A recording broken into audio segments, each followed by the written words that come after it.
Son las 11 de la noche.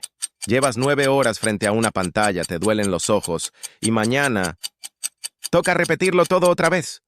Porque a las 6 de la mañana ese aparato va a sonar. ¿Cómo sonó ayer? ¿Cómo sonará los próximos 30 años? Y de camino al trabajo, rodeado de miles de personas tan cansadas como tú, quizás te has hecho la pregunta prohibida. ¿Siempre fue así? Y porque durante el 95% de la historia humana no existían los lunes, no existían los jefes, no existía la palabra trabajo. Y sin embargo, aquellos humanos comían, dormían, socializaban y les sobraba tiempo. Entonces, ¿qué hacían todo el día?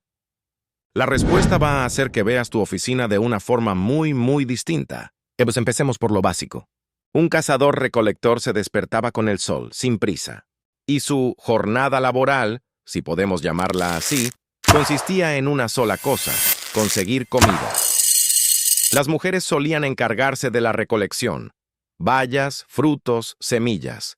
Y aquí viene el primer dato incómodo para nuestra idea del hombre cazador. La recolección aportaba entre el 60 y el 80% de las calorías del grupo.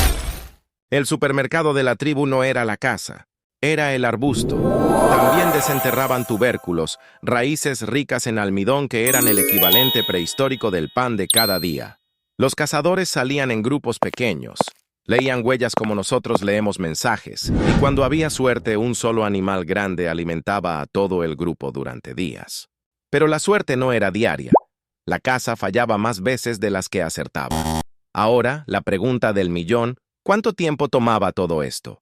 Los antropólogos que estudiaron a los últimos pueblos cazadores-recolectores del planeta, como los Hadza de Tanzania o los Hu-Hoansi del Kalahari, llegaron a un número que incomoda: entre 4 y 6 horas al día. 4 a 6 horas. Contra nuestras 8, 9, 10. Más el transporte, más los correos fuera de horario. El economista Marshall Salins llamó a estas tribus la sociedad opulenta original, no porque tuvieran mucho, sino porque necesitaban poco.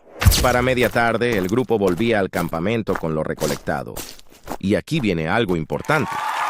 Todo se compartía. No había refrigerador. ¡No! Así que el mejor lugar para guardar comida extra era el estómago de tus amigos. ¡Yummy! Hoy por ti, mañana por mí. Ese era el seguro de vida original. Y hecho esto, la jornada laboral había terminado. Quedaban 6, 7 horas de luz. Pues ¿y ahora qué? Ahora empezaba lo importante. Porque si algo hacían los humanos antiguos todo el día, era estar juntos. Chismear, por ejemplo. Y no es broma. Hay antropólogos que sostienen que el lenguaje evolucionó en gran parte para eso. Saber quién es confiable, quién es egoísta, quién anda con quién, era información de supervivencia. El chisme era el periódico de la tribu. Otros dedicaban la tarde a fabricar. Tallar una buena punta de lanza podía tomar horas de concentración absoluta. Trenzar fibras para hacer cuerda, preparar pieles, mantener las herramientas. Era trabajo, sí, pero sin jefe, sin horario y sin cliente esperando. Lo que hoy llamaríamos un hobby útil. Y luego está lo que nadie esperaría de gente primitiva: el arte. Hace más de 40.000 años, alguien dedicó horas de su vida a pintar bisontes en la oscuridad de una cueva. Nadie le pagó por eso. Nadie se lo pidió. Lo hizo. Porque algo dentro de él necesitaba hacerlo. Los niños, mientras tanto, jugaban. Todo el día. Sin escuela, sin tareas. El juego era la escuela. Jugando a cazar, aprendían a cazar. Jugando a recolectar, aprendían qué planta te alimenta y cuál te mata. Al caer la tarde llegaba el momento estrella: las historias. Los ancianos eran las bibliotecas vivientes de la tribu. Un estudio sobre los Hadza descubrió que las conversaciones de día eran prácticas: comida, quejas, planes. Pero de noche, junto al fuego, el 80% eran historias. También había música. Se han encontrado flautas de hueso de más de 40.000 años de antigüedad. 40.000 años. La música es más vieja que la agricultura, más vieja que la rueda, más vieja que cualquier civilización. Y donde hay música, hay baile. Bailar en grupo alrededor del fuego liberaba las mismas sustancias químicas que hoy sentimos en un concierto, una euforia colectiva que pegaba a la tribu como pegamento. ¿Cansado de tanta actividad? Ningún problema. La siesta no era pereza, era parte del día. Nadie te miraba mal por dormir a las 2 de la tarde. Incluso el simple acicalarse mutuamente, quitarse parásitos, arreglarse el pelo unos a otros, era tecnología social. Contacto físico que reforzaba alianzas. El spa más antiguo del mundo. Todo esto ocurría en un territorio que conocían mejor que tú, tu propio barrio. Cada río, cada árbol frutal, cada zona de casa. No tenían mapas, porque el mapa estaba en su cabeza. Y hablando de descanso, ¿cómo era dormir sin despertador, sin colchón y sin alarma? Primero, nunca se dormía del todo solo ni del todo seguro. Siempre había alguien despierto, atento a los sonidos de la noche. Y aquí un dato que sorprende. Muchos investigadores creen que el sueño humano natural era bifásico. Un primer bloque de sueño. Un despertar tranquilo en mitad de la noche. Para conversar en voz baja. Alimentar el fuego, mirar las estrellas. Y un segundo bloque hasta el amanecer. Despertarse a las 3 de la mañana no era insomnio. Era normal. El despertar llegaba con la luz. Sin sobresalto, sin ansiedad, sin ese golpe de cortisol que hoy llamamos empezar el día. Piénsalo. El despertador tiene apenas 200 años. Tu cerebro lleva 300.000 esperando despertarse con el sol, sueño acumulado. Se pagaba con siesta a la sombra en las horas de más calor. El cuerpo mandaba, no el calendario. Y hasta los búhos nocturnos tenían función.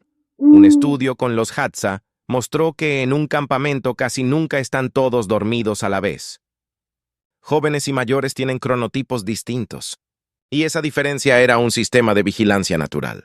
Tu insomnio de las 2 de la mañana, hace 50.000 años, te habría convertido en el guardián de la tribu.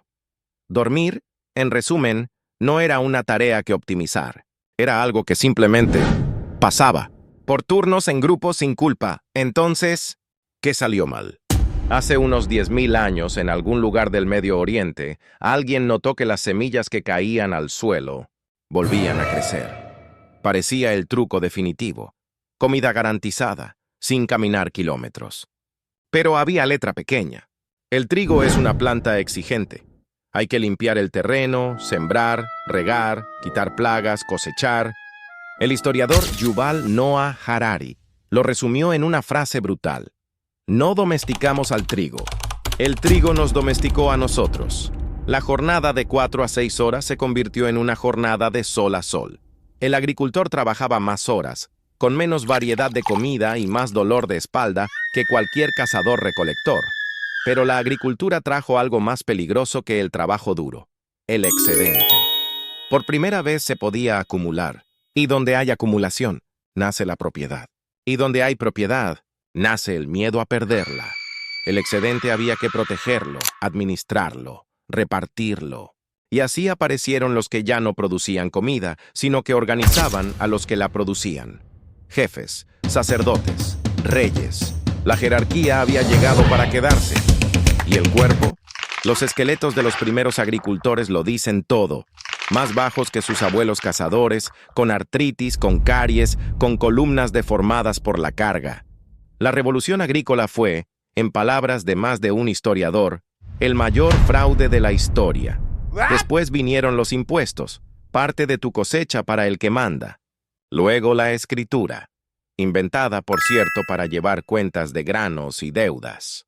Y un día, sin que nadie lo votara, el trabajo se convirtió en el centro de la existencia humana. Míralo en perspectiva. Si la historia de nuestra especie fuera un día completo de 24 horas, habríamos vivido sin trabajo hasta las 11:15 de la noche. Todo esto, los horarios, los jefes, los lunes, cabe en los últimos 45 minutos. Del agricultor pasamos al obrero de fábrica, del obrero al oficinista. Cambió el escenario, pero el guión es el mismo. Tu tiempo a cambio de seguridad. Y aquel invento de hace 200 años sigue sonando cada mañana, a las 6 en punto, para recordártelo. Llegados aquí, la pregunta es inevitable. ¿Eran más felices? Cuidado, porque la respuesta honesta tiene dos caras. No romanticemos. Aquella vida era dura. Sin antibióticos, una infección te mataba. Un invierno malo diezmaba al grupo. 1 de cada 3 niños no llegaba a adulto. Nadie en su sano juicio cambiaría un hospital por una cueva, pero perdimos algo real. Perdimos las 6 horas de tarde libre. Perdimos al grupo que te conocía de por vida. Perdimos el derecho a dormir cuando el cuerpo lo pide y a que tu esfuerzo se viera reflejado esa misma noche en el fuego y en la comida compartida. Nuestro cerebro sigue siendo el de aquellos humanos.